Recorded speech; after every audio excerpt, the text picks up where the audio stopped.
नमस्कार।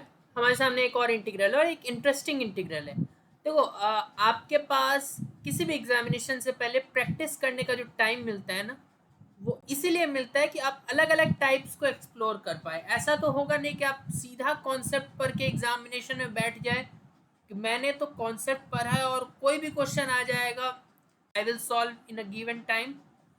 ऐसा हर किसी के साथ नहीं होता। हमें कहीं ना कहीं तैयारी करनी पड़ती है टाइप की। अगर वो टाइप आ गया तो ठीक है, वरना तो फिर कोई चॉइस नहीं है, स्क्रैच से सोचना ही पड़ता है। ये उनमें से एक प्रॉब्लम है। जो कोई डायरेक्ट फॉर्मूला तो है नहीं, ना ही किसी टाइप, हाँ टाइप आता है, लेकिन फालतू में क्यों उतना दिमाग में हम कॉन्सेप्ट भरें। ठीक है, इसको सॉल्व, इस जैसे प्रॉब्लम को सॉल्व करने का तरीका मालूम होना चाहिए। वो तरीका क्या है?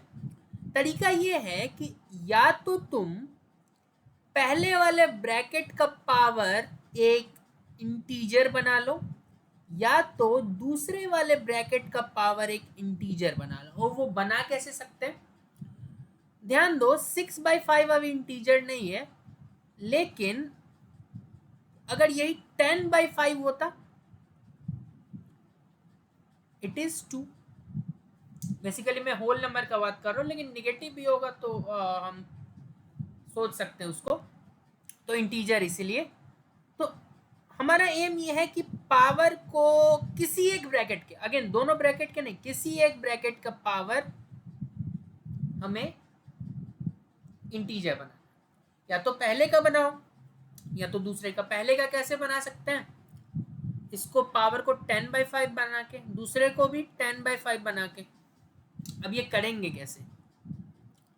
देखो, पावर हमें पता है कि a power m times a power n is a power m plus n।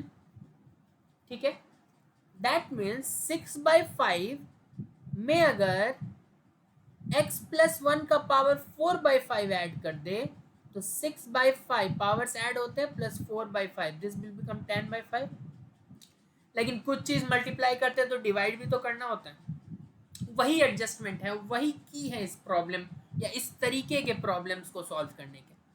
ठीक है, तो अब मैं इस बार फोकस कर रहा हूँ कि पहले वाले ब्रैकेट का पावर 10/5 बना दे, तब मेरा काम हो जाएगा। तो चलो, वो काम करने के लिए क्या करना पड़ेगा, मैं बिल्कुल स्क्रैच से बता रहा हूँ। इसको 10/5 बनाने के लिए 6/5 ऑलरेडी है। ऐसा मैं कर रहा हूँ कि x प्लस 1 के पावर 6/5 से, सॉरी 4/5 से मल्टीप्लाई, और x प्लस 1 के पावर 4/5 से डिवाइड। और दूसरे वाले को बिल्कुल नहीं छूना है, दूसरे वाले को एडजस्ट करना है बस। ठीक है, अब क्या होगा? अब देखो, हमारा मोटिव क्या था कि इसका पावर बनाना कोई इंटीजर। दैट मीन्स इस दोनों को मल्टीप्लीकेशन को एक साथ लिखने का हमारा मोटिव था। तो चलो, ये क्या हो जाएगा? dx, ये हो जाएगा x प्लस 1 का power 10/5 which is 2। I hope इतना तो क्लियर है। 6/5 और 4/5 एड अप हो जाते हैं, यही रूल है। इतना तो आई होप क्लियर हो गया। अच्छा, हमने इतने को ध्यान में दे दिया। ठीक है, अब डिनोमिनेटर में जो x प्लस 1 का पावर 4/5 है, उसको अगर दूसरे टर्म के साथ कंबाइन कर दे तो कुछ ऐसा देखने को मिलेगा, x माइनस 3 का power 4/5 divided by x plus 1 का पावर 4/5। और क्योंकि दोनों का पावर 4/5 है, a power m divided by b power m can be written as a by b का पावर m। वही काम मैं करूंगा अगले स्टेप में। तो dx बाय x प्लस 1 का square, x minus 3 x plus 1 का पावर 4। अब देखो, क्वोशिएंट रूल याद है? क्वोशिएंट रूल में क्या होता है? डिनोमिनेटर का स्क्वायर होता है। ठीक है, और ऊपर कुछ तो होता है जिसका स्क्वायर अभी अभी किया होता है। मैं बताता हूँ क्वोशिएंट रूल।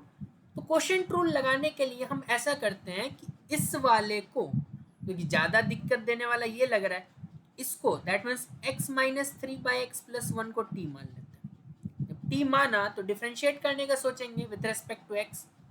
क्वोशिएंट रूल कैसे होता है, जैसे f x by g x, ये कोई फंक्शन है, इस पे क्वोशिएंट रूल लगाना है, ठीक है। कैसे करेंगे, नीचे वाले का स्क्वायर, अब क्योंकि नीचे वाले का अभी अभी स्क्वायर किया तो इसको दे दो रेस्ट, और ऊपर वाले का डेरिवेटिव निकाल लो, बीच में माइनस साइन।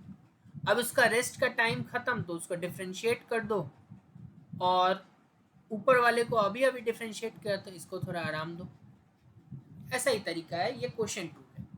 तो यहाँ भी क्वोशिएंट रूल लगाएंगे तो क्या मिलेगा हमें, नीचे वाले का स्क्वायर, नीचे वाले को रेस्ट दो, ऊपर वाले को डिफरेंशिएट करो, x plus x minus three का तो 1 ही होगा क्योंकि x का 1 माइनस 3 का 0, माइनस, अब नीचे वाले का रेस्ट का पीरियड खत्म तो उसको डिफरेंशिएट करो, x प्लस 1 का तो 1 ही होगा, और ऊपर वाले को एज इट इज क्योंकि अभी अभी उसको डिफरेंशिएट करो। बस यही है, ये तो तरीका है, फॉर्मूला आप डायरेक्ट याद रख सकते हो तो ठीक है।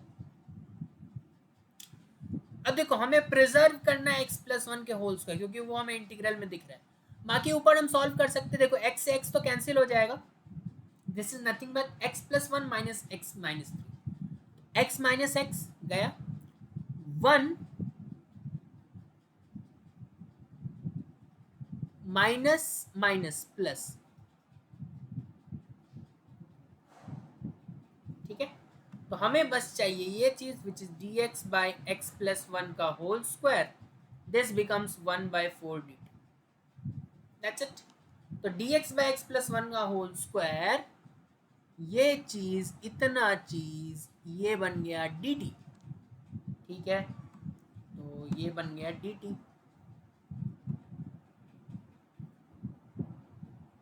अच्छा 1/4 dt, और ये चीज t है, x minus 3/x plus 1t, तो t का पावर 4/5 नीचे लिखने से अच्छा t का पावर माइनस 4/5 ऊपर लिख देते हैं, तो t का पावर माइनस 4/5 dt। अब तो ये फिर से हम लोग स्टार्टिंग नर्सरी वाले फेज में आ गए, कि पहला फॉर्मूला जो हमने इंटीग्रेशन शुरुआत में ही पढ़ा था कि x पावर n का क्या होता है, x पावर n प्लस 1, तो minus 4/5 plus 1, minus 4 plus 5, that means 1/5 divided by 1/5 plus, अब 1/5 से डिवीजन मतलब 5 से मल्टीप्लीकेशन, ठीक है। अब t किसको माना था, t माना था हमने x माइनस 3/x प्लस 1,